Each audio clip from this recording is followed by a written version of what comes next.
புரட்சியாளர் அம்பேத்கர் கூறுவாரே, கத்தியின்றி ரத்தமின்றி சிந்தாமல், கத்தியின்றி ரத்தமின்றி ஜனநாயகம் எனும் குடிநாயகத்தின் வாசல் கதவுகளை திறக்கின்ற திறவுகோல் உங்கள் ஒவ்வொரு கையிலும் தந்திருக்கின்ற வாக்குச்சீட்டு வாக்கு எனும். அடுத்ததாக தமிழ் தேசிய மக்கள் விடுதலை கழகத்தினுடைய தோழர் கோப்பெருஞ்சோழன் அவர்களை கண்டன உரையாற்ற அழைக்கிறோம். வரலாறு எம்மை வாழ வைக்கும், வரலாறு எம்மை வழிநடத்தும் எனும் நம்பிக்கையோடு தமிழ் தேசிய மக்கள் விடுதலை கழகத்தின் வணக்கத்தை இங்கே கூடியிருக்கின்ற அனைத்து தோழர்களுக்கும் உறுத்தாக்கி கொண்டு எனது உரையை தொடங்குகிறேன். தோழர்களே, எஸ்ஐஆர் என்றாலே ஒரே பதற்றம், பயம் எல்லாம் வருது. எஸ்ஐஆரை தடுத்து நிறுத்த போராடுகிறோம் என்றது ஒரு நண்பர் என்னிடம் கேட்டார்.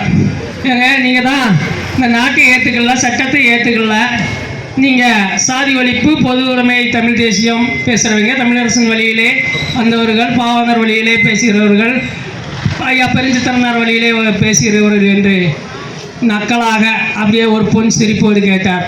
அதற்கான விளக்கம் எனக்கு தெரிந்தது.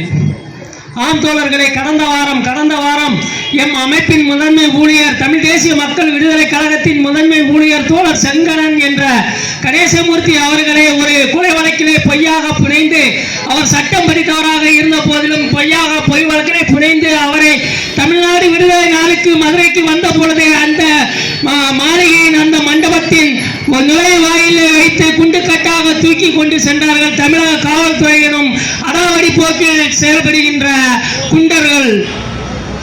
அதை அவர் எனக்கு நக்கலாக சுட்டி காமித்தார் என்பதை நான் அறிவேன்.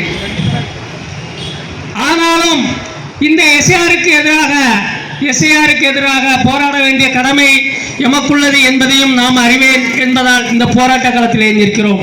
ஏன்? புரட்சியாளர் அம்பேத்கர் கூறுவாரே, கத்தியின்றி ரத்தமின்றி சிந்தாமல், கத்தியின்றி ரத்தமின்றி ஜனநாயகம் எனும் குடிநாயகத்தின் வாசல் கதவுகளை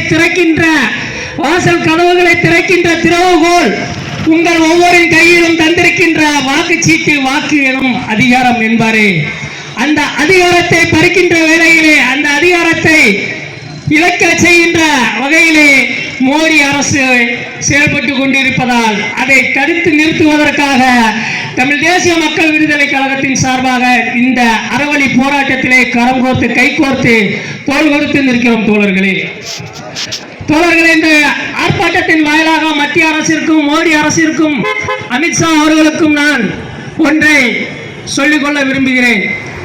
எல்லா தோழர்களும் எஸ்ஆரை பற்றி விரிவாக பேசினார்கள். நான் அதை பற்றி பேசவில்லை. மோடி அவர்களே, இந்திய தேர்தல் ஆணையம் அவர்களே, ஆணையாளர் அவர்களே, இந்த எஸ்ஐஆர் மட்டுமல்ல, இன்னும் இது போன்ற பல்வேறு அடக்குமுறை சட்டங்களை தமிழகத்திலே ஏவி இங்கே அடக்கி ஒடுக்குங்கள், இந்த நாட்டை அடக்கி ஒடுக்குங்கள் என்று வேண்டுகோளாக இந்த மக்கள் மன்றத்திலே வைக்கிறேன். ஆம் தோழர்களே, கிமு 2ஆம் நூற்றாண்டிற்கு முற்பகுதியிலே ரோமானிய பேரரசிலே பல்வேறு உலக பெரும் முதலாளிகளும் கண்டு கழிப்பதற்காக அடிமைகளின் ரத்தங்களை சிந்த வைத்து கண்டுகளித்த அந்த கொலைகளத்திலே சிந்திய அந்த ரத்தங்கள் பெருவெள்ளமாக பெருக்கெடுத்த அந்த ரோமானிய பேரரசை அடித்து வீழ்த்து நொறுக்கியது. அது போன்ற ஒரு நாள் நீங்கள் ஏவுகின்ற, அது போன்ற அடக்குகின்ற, அழுத்துகின்ற, அது போன்ற அழுத்தமான சட்டங்கள் உங்களின் ஆட்சி அதிகாரத்தை, இருமாப்புகளை தகர்த்து எரிந்து தவிடு பொடியாக்கும் என்பதால் நான் இந்த மன்றத்தில் வேண்டுகோளாக வைக்கிறேன். எஸ்ஐஆர் மட்டுமல்ல, இது போன்ற இன்னும் பல்வேறு அடக்குமுறை சட்டங்களை எங்கள் தமிழகத்தின் மீது ஏவுங்கள், எங்கள் தமிழர்களை அடிமைப்படுத்துங்கள், அடக்குங்கள், ஒடுக்குங்கள், குருதிகளை சிந்த செய்யுங்கள் என்று உங்களுக்கு வேண்டுகோளாக வைக்கிறோம். அதை எதிர்த்து களமாடுவதற்கு நாங்கள் தயாராக இருக்கிறோம். இன்று யாருக்காக களமாடுகிறோமோ அவர்கள் எல்லாம் களத்திற்கு அப்போதாவது வருகிறார்களா அல்லது உங்களோடு கை கோருகிறார்களா, யார் எதிரி யார் நண்பர்கள் என்று நாங்கள் அப்போது தெரிந்து கொள்கிறோம். எங்களுக்கான ரத்தம் சிந்துவதற்கு நாங்கள் தயாராக இருக்கிறோம்.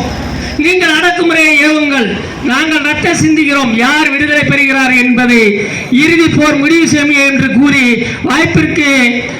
வாய்ப்பை நல்கிய தோழமைகளுக்கு எம் தமிழ் தேசிய மக்கள் விடுதலை கழகத்தின் வணக்கத்தை மீண்டும் ஒரு முறை உறுத்தாக்கி சாதிகளை ஒழிப்போம், பொதுமை தமிழ் படைப்போம்.